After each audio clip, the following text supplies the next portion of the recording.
గొడవ పడ్డారా? మరి కింద పడ్డావా? లేదు డాడీ. మరి ఏమైనా పోగొట్టుకున్నావా? లేదు డాడీ. మరి ఎందుకు ఏడుస్తున్నావు? మరే ఏడవకుండా చెప్పరా.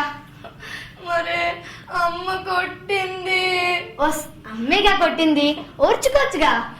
నీకైతే రోజు ఓచుకొని ప్రాక్టీస్ అయింది డాడీ, మరి నాకు అది లేదుగా.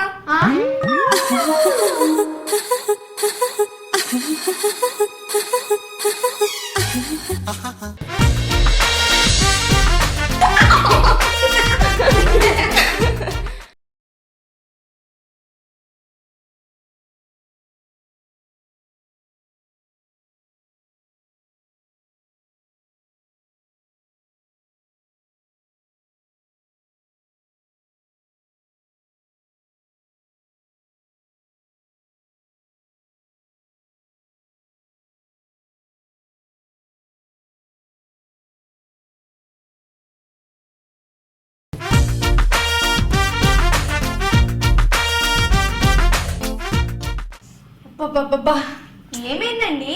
ఇంతలోనే గుడికి వెళ్ళారు, అప్పుడే వచ్చేసారు. నీ చాలస్తా మళ్ళీ. నేనేం చేశాను? నువ్వేమని చెప్పావు? ఏమని చెప్పానండి? గుడికి వెళ్లే ముందు చెప్పులు వదిలేసి వెళ్ళమన్నావా? అవును. తీరా అక్కడికి వెళ్ళగానే ఏమని రాశారు తెలుసా? ఏమని రాశారు? చెప్పులు వేసుకోమని రాశారా? అది కాదే, చెప్పులు బయట విడిచి లోపలికి రావాలి అని రాశారు. చెప్పులు ఇడవాలంటే నేను చెప్పులు వేసుకొని ఉన్నారు కదా, అది వేసుకోవడానికి ఇక్కడ తగలడ్డాను.